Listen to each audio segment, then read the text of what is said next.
What's happening, guys, and welcome back to Cars Insider. We all rely on our cars a lot, but let's get real. We also treat them pretty rough.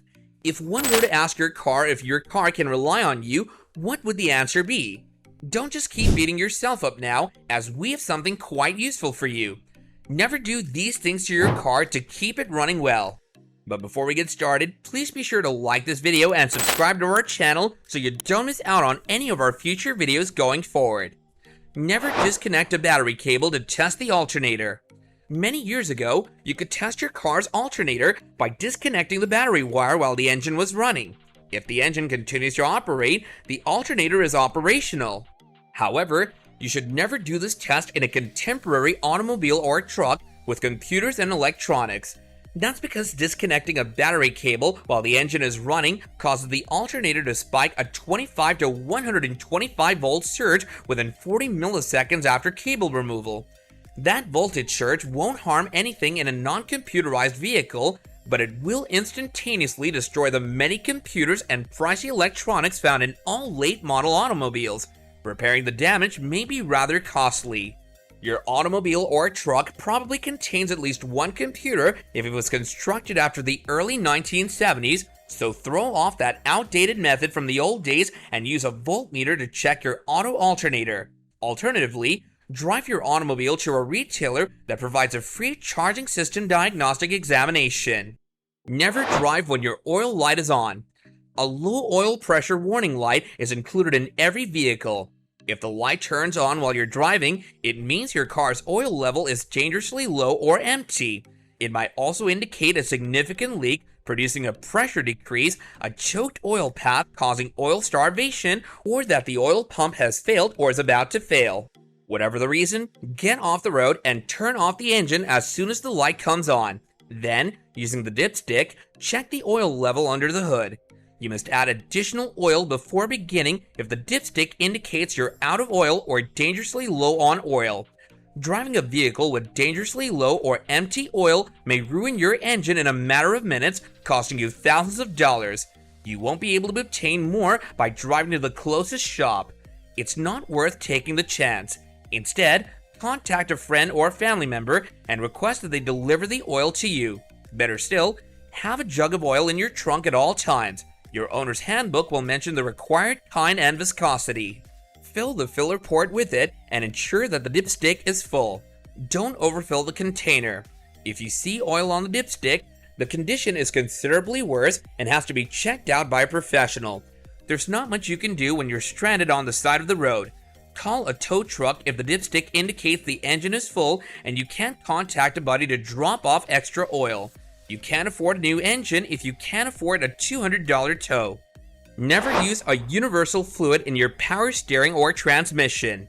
Several fluid producers claim that their universal power steering and transmission fluids are compatible with all makes and models of vehicles. Automobile manufacturers disagree, and their objections to universal fluids are based on conflicting requirements rather than greed. For example, a single transmission or power steering fluid simply cannot match the various and mutually incompatible viscosity and additive requirements of today's transmission and power steering systems.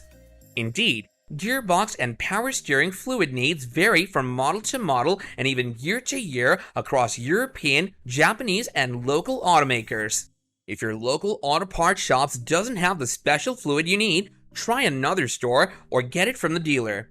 Using an unapproved fluid in pricey components like your gearbox or power steering is just not worth the risk. Never use the wrong antifreeze or coolant. Using the appropriate coolant is crucial to the longevity of your car's engine and other cooling system components, whether you conduct your own cooling system flushes or are just topping it up after a repair. Your car's recommended coolant is specified in your owner's handbook.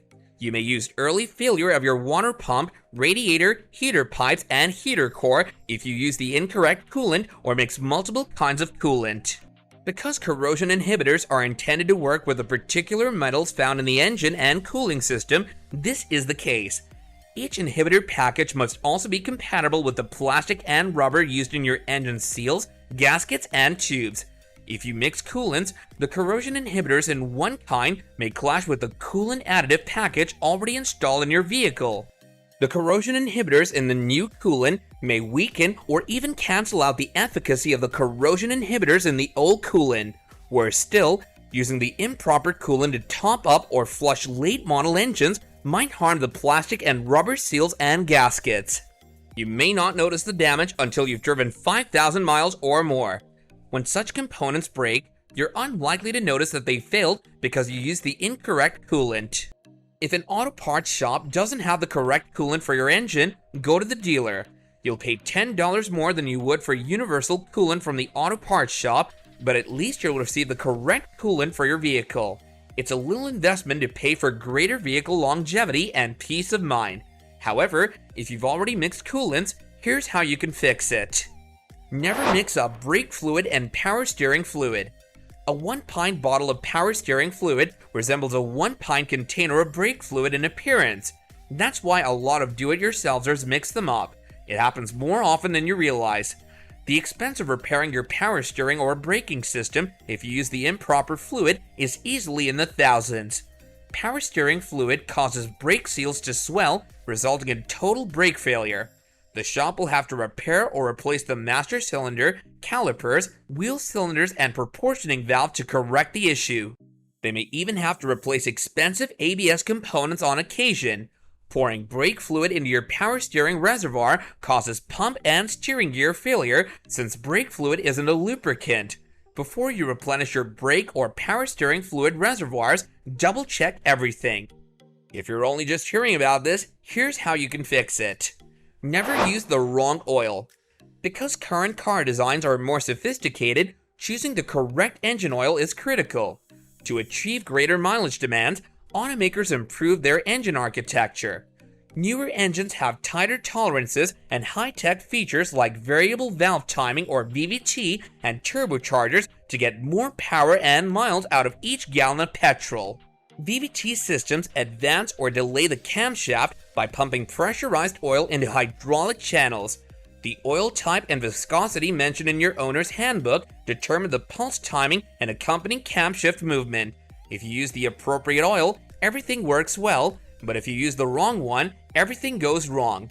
Using the improper viscosity oil might cause a fault code to be generated and the check engine light to illuminate on your dashboard.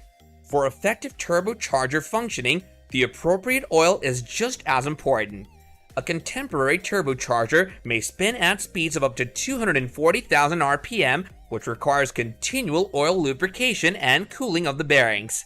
If you use a different oil type or viscosity, the flow rate will alter, resulting in bearing overheating and premature turbo failure.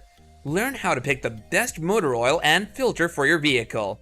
So reject the advice of your friends or internet oil gurus and stick to the oil suggestion of the automobile manufacturer. After all, they're the ones who created the engine and thus are the ideal people to tell you what fluids it requires. Here's what can happen if you ignore the manufacturer's oil suggestions. Never drive with less than a quarter tank of gas. On almost every fuel-injected automobile and truck, the electronic fuel pump is situated inside the fuel tank. It's there on purpose so the gas in the tank can cool it and keep it at a safe working temperature. However, if you routinely drive with less than a quarter tank, the low gasoline level may not be adequate to keep the pump cool, resulting in early fuel pump failure. However, overheating is not the only issue. When you drive with a low fuel level all the time, the pump picks up particles from the bottom of the tank. The particles may wear down the pump impeller if they get past the suck filter in the tank, resulting in low fuel pressure. This warning doesn't imply that you must race to a petrol station the moment the gauge reads a quarter tank. The fuel pump is capable of handling low fuel levels on occasion. However, if you regularly drive with less than a quarter tank, you risk early fuel pump failure and a large repair bill. Well guys, we hope that you'll use whatever we've said in this video and take better care of your vehicle from now on.